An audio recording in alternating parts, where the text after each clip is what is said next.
what they preach. And that's why I stock my pantry with high-quality storable foods from My Patriot Supply. Go to mypatriotsupply.com/Alex today for special offers on emergency food storage, or call their preparedness specialist at 866-229-0927. That's 866-229-0927. Do business with someone who shares your values. mypatriotsupply.com/Alex.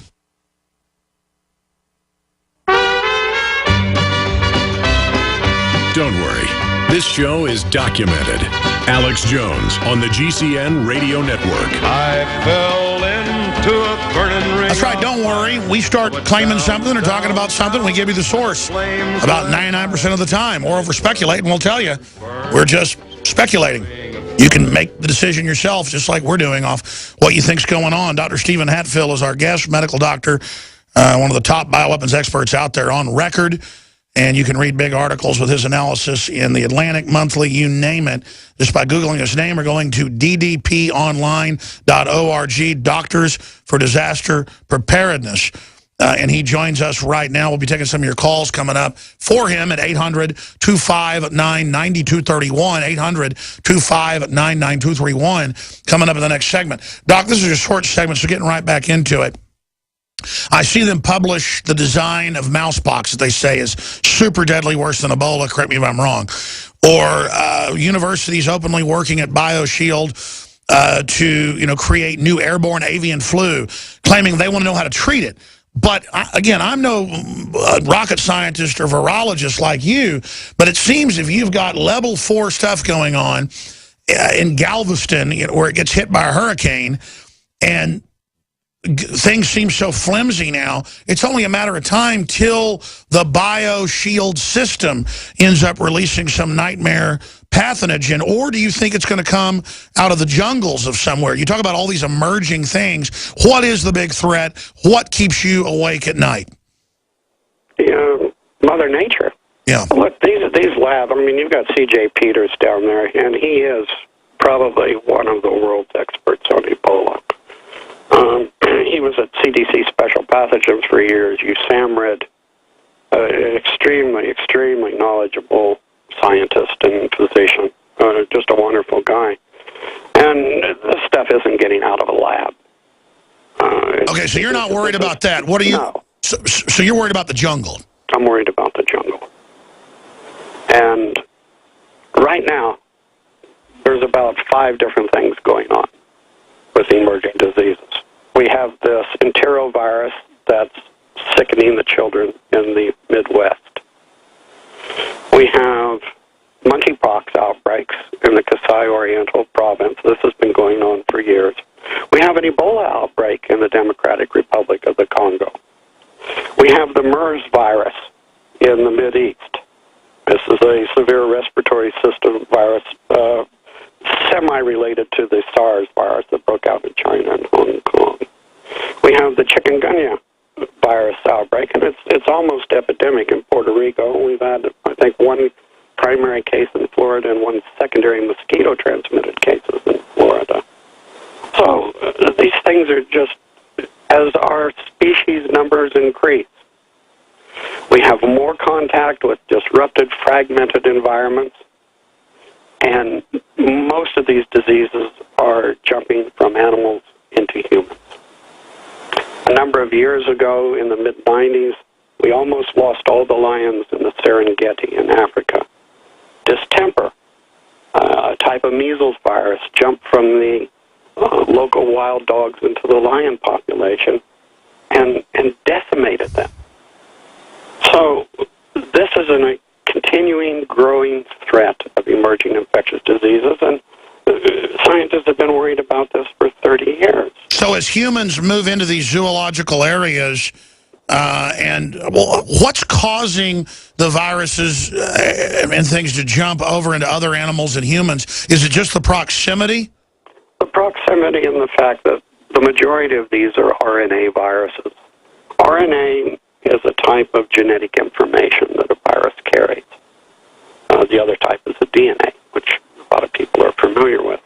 But in an RNA virus, every time the virus replicates, it tends to make a mistake in its genetic copy. So you have, let's say, HIV, a retrovirus, something a bit different, but you may find up to 27 different strains of HIV in one patient. Wow. So it's Mother Nature's way. And as these viruses mutate, many become non-infectious. Many lose their capability for viability. Some acquire perhaps new traits. The Ebola arrestin virus is completely non-pathogenic for humans. You can inject this into yourself and you won't even run a temperature. It does nothing. But it's very, very aerosol transmitted. Now, if you're a pig, it makes you sick. A lot of these are very species specific. And then the pig transmits the rest of the Ebola virus to humans, and again, nothing happens. So sometimes there's an amplifying host in the middle.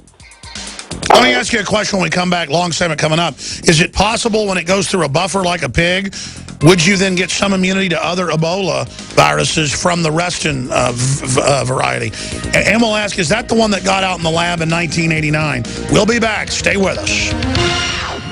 Stephen Hatfill's our guest, one of the top bioweapons experts out there, advising major African governments on this biggest Ebola outbreak ever, and talking about the response. If you just joined us, I'm your host, Alex Jones. I want to go to some phone calls now in the 10-15 minutes we've got left with Stephen Hatfill.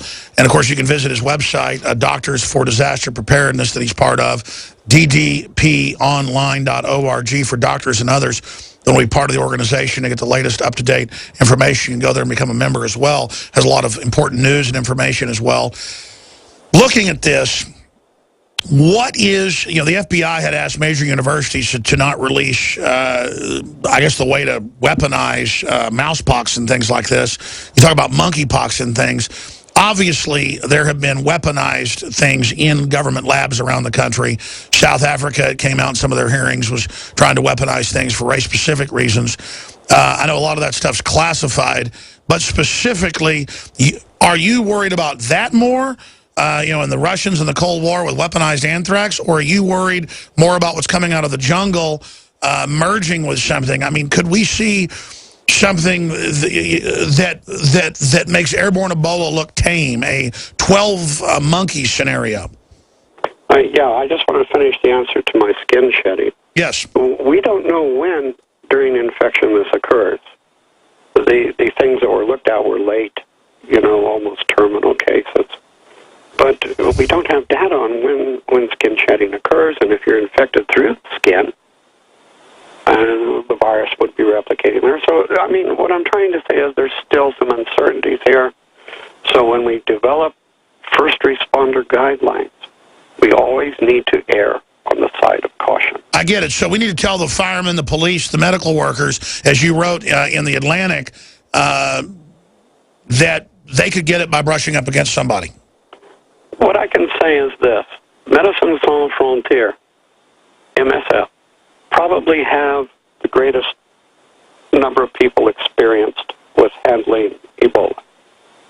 They've been absolutely heroic in their efforts in Africa.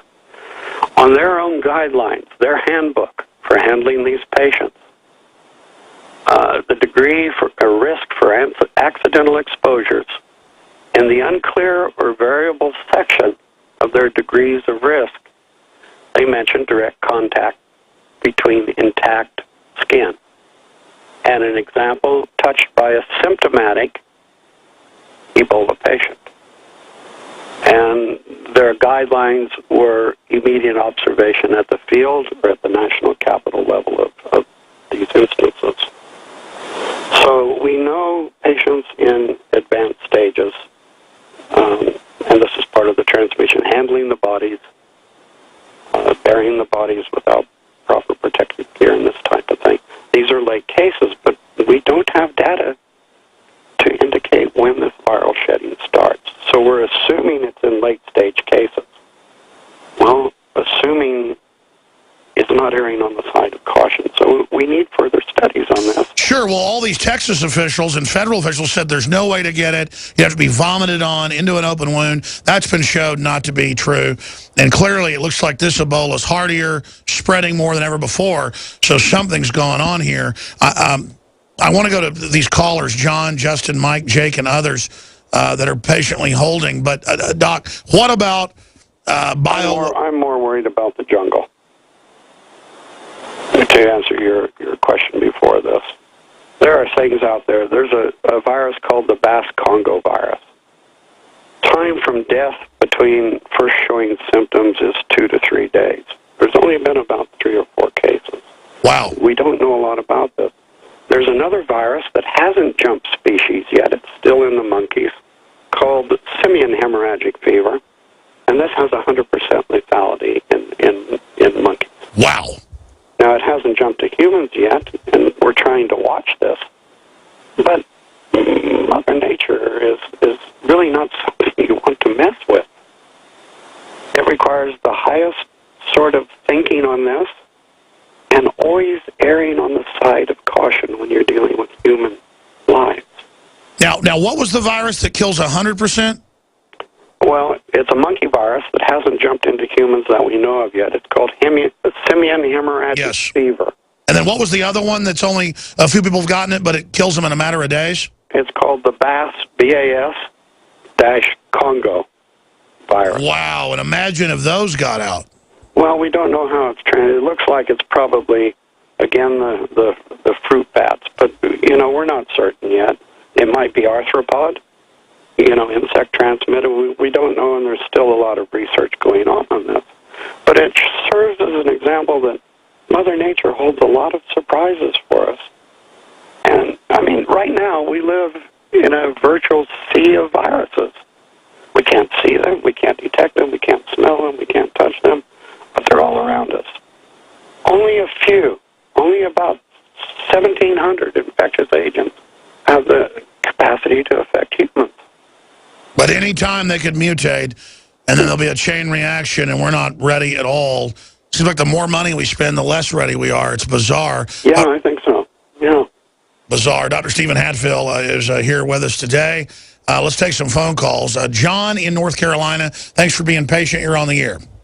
Hi, yeah, I had a couple of questions for Stephen Hatfill. Yeah, you're on the air. Yeah, Stephen, can you tell us what you were doing in North Carolina back in November of 2001?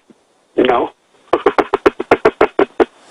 Well, we don't screen the phone calls, but obviously, I think that was a classified project. Yeah. Oh, so you were in North Carolina in 2001. Can you tell us specifically what you were doing in Clayton, North Carolina, 2001? All right, well, I didn't set this call up, and I don't mind the call. No, I don't either. I don't remember being in Clayton, North Carolina. Where I saw you, you walked down my street. You were wearing your Army jacket, which had your last name on it. You remember that? No. That's, you're thinking of somebody else. Another question for you. You back in those days, you admitted that you had killed a terrorist and kept his shoes as a souvenir. Can you tell us who that was? Is this an FBI agent calling in or something? No, this is Stephen Hatfill's victim. Okay. Listen, here's the deal. The FBI went after like 4 or 5 people. He's won a lawsuit. He wasn't involved in the anthrax attacks, folks. I studied them. We have a prime suspect that was never gone after, who was checked into the area where it was at. And we don't screen phone calls. I'm trying to get in a fight with the caller. No, that's okay. I was in the Rhodesian Army. I don't know the terrorist's name. It was in Mozambique. The man was carrying a weapon, and he was coming across the border to brutalize innocent tribespeople. You've done a lot of interesting things. We'll have to get you on sometime just about your life. Years ago, I did have you on separately about the whole anthrax deal. You probably don't even remember that. No. But you don't do a ton of interviews these days, but you are doing more, I guess, to respond to what's happening with Ebola. I wasn't even going to go there with the anthrax case, but they later admitted that you just had zero connection, and it was quackery. And I don't even want to name names here, but it just literally just you got fingered because you were one of the people advising the government on anthrax. And so you were just a name they picked out of a hat. Well, actually, I wasn't advising the government on anthrax. We were training them. Yeah. We were helping to teach the domestic preparedness program.